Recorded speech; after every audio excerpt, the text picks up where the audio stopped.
Going to hear from Teresa Caldera, who's the Professor of City and Regional Planning at the University of California, Berkeley.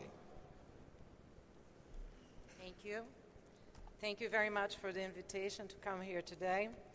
I just want to say, we all here speak many languages and we are used to our accents, but today, it's not every day that you have the chance to speak in your native language, and I'm not about to miss it, so I'm giving my presentation in Portuguese.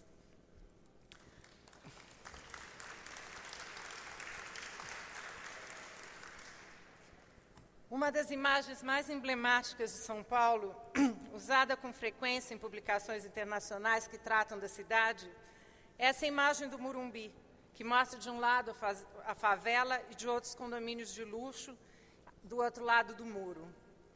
No entanto, a literatura acadêmica sobre a cidade e vários de seus principais instrumentos de política urbana insistem numa outra imagem da cidade, aquela que contrasta um centro rico e bem equipado com uma periferia pobre e precária.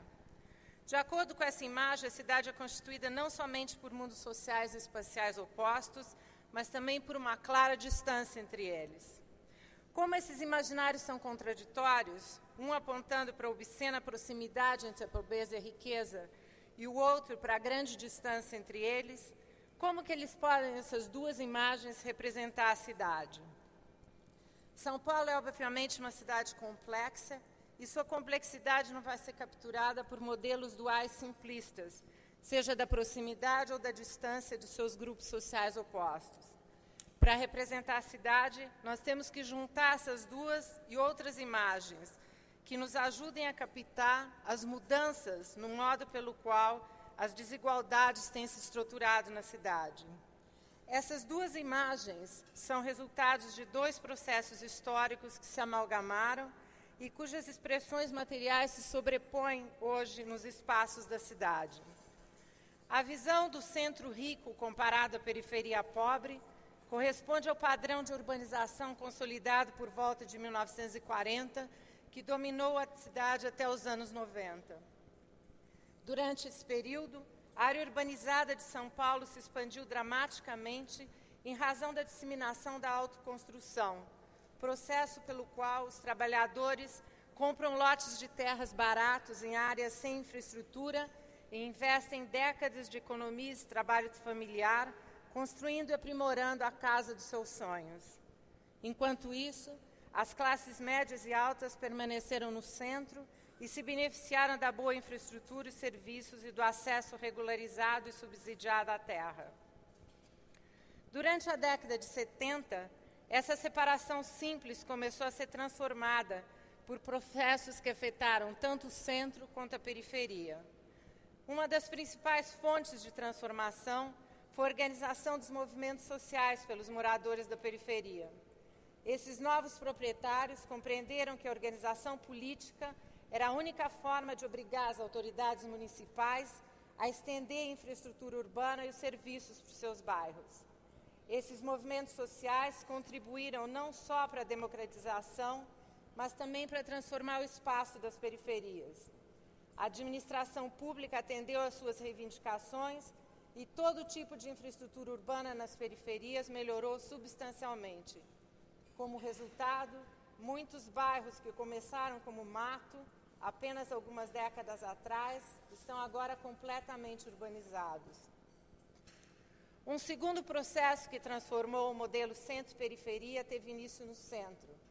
A partir da década de 70, a riqueza tem se deslocado de forma constante.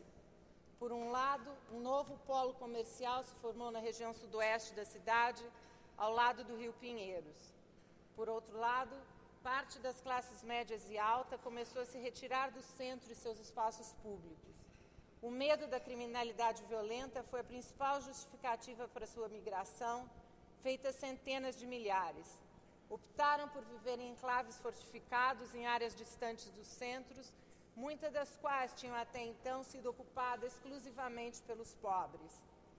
Portanto, a dramática proximidade da pobreza e da riqueza é um fenômeno recente, causado pelo deslocamento voluntário das classes mais altas. O aumento da violência urbana e do medo provocaram mudanças dramáticas no espaço e na qualidade da vida cotidiana em toda a cidade a partir de meados da década de 80. Com uma taxa anual de homicídios de mais de 60 por 100 mil habitantes, no final da década de 90, São Paulo se tornou uma das regiões metropolitanas mais violentas do mundo, uma tendência parcialmente revertida a partir dos anos 90. O crime é um fator constante de preocupação dos paulistanos. Conversas sobre crime são rotineiras desde a década de 80. Em meio aos sentimentos caóticos associados ao aumento da violência no espaço da cidade, as pessoas falam, contam histórias, repetem casos.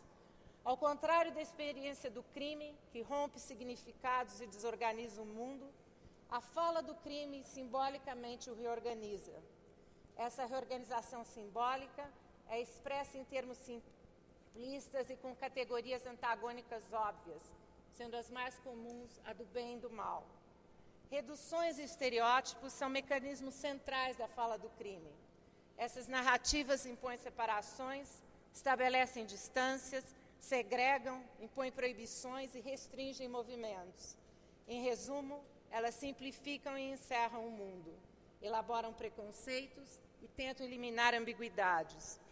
O medo e a fala do crime também organizam a paisagem urbana, gerando novas formas de segregação espacial e discriminação. A forma mais emblemática é o enclave fortificado, que inclui os condomínios fechados e todos os outros espaços privatizados, fechados e monitorados e estruturados pelo discurso da segurança. Eles dependem de guardas particulares, equipamentos de segurança de alta tecnologia para proteção e para assegurar as práticas de exclusão. Tratam o que é fechado e privativo como uma forma de distinção.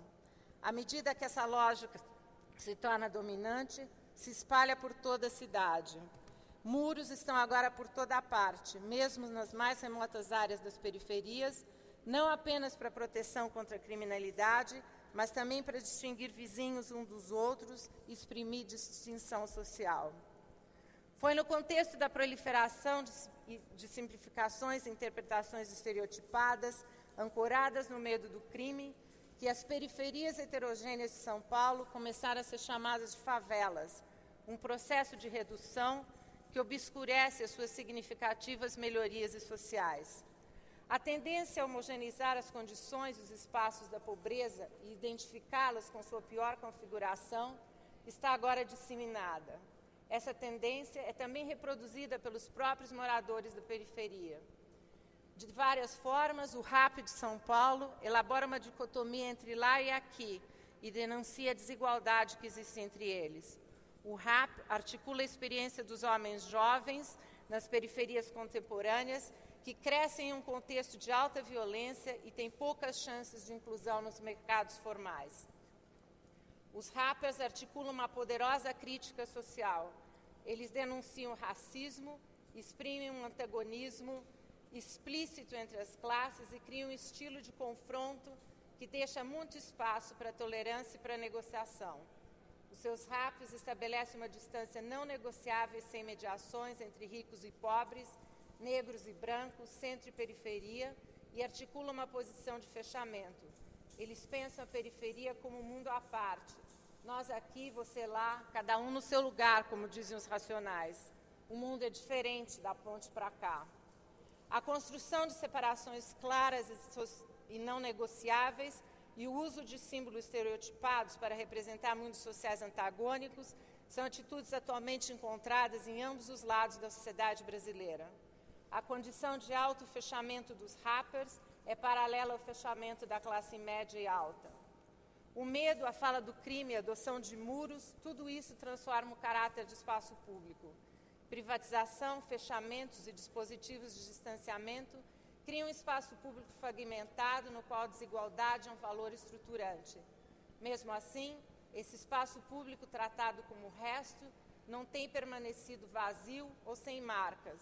Em São Paulo, além de muros e cercas, grafites e pichações proliferam por toda a parte.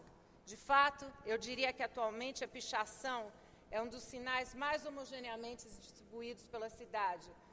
uniformizando os espaços mais diversos em qualquer direção que se ande. Essas inscrições públicas são usurpações que recriam o domínio público em uma cidade privatizada pelos muros. O grafite e as pichações reivindicam as ruas, as fachadas e os muros como espaços para comunicação e contestação, em vez de separação.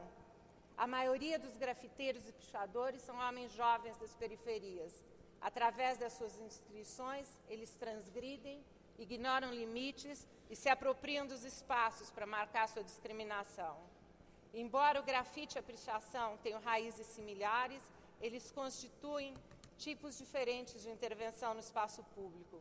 O grafite são murais coloridos e aparecem em grandes superfícies públicas. É um tipo de arte pública, geralmente patrocinada pelo poder público. Mas o grafite pode ser assimilado no imaginário da arte do belo, a pichação continua sendo mais transgressora. A pichação é equivalente ao tag norte-americano, a escrita com palavras nos espaços públicos. É concebida por seus praticantes como uma intervenção anárquica e como um esporte urbano radical, um alpinismo urbano. Os pichadores escrevem nos lugares mais impossíveis e são alvos da perseguição pela polícia e o desdém da população, que acha que eles deterioram e não melhoram o espaço público. Último parágrafo. Juntos, muros, cercas, enclaves fortificados, rapes, grafite e pichações configuram o espaço público com sinais inconfundíveis de desigualdade e tensão social. Quando a cidade estava crescendo e a violência não era um problema, o imaginário que prevalecia era de mobilidade social, melhoria, expansão e incorporação. Distâncias corporificadas espacialmente e socialmente eram em boa parte não marcadas simbolicamente. Elas tinham de permanecer públicas para ancorar a fonte de crença na mobilidade social. Hoje em dia, desigualdades e diferenças são proeminentemente produzidas e raramente são deixadas sem marcas. Consequentemente, é para a tensa e multifacetada produção e contestação de desigualdade que devemos olhar para captar a cidade. E é para políticas que promovam conexões e ligações que devemos voltar para desconstruir as separações e as desigualdades.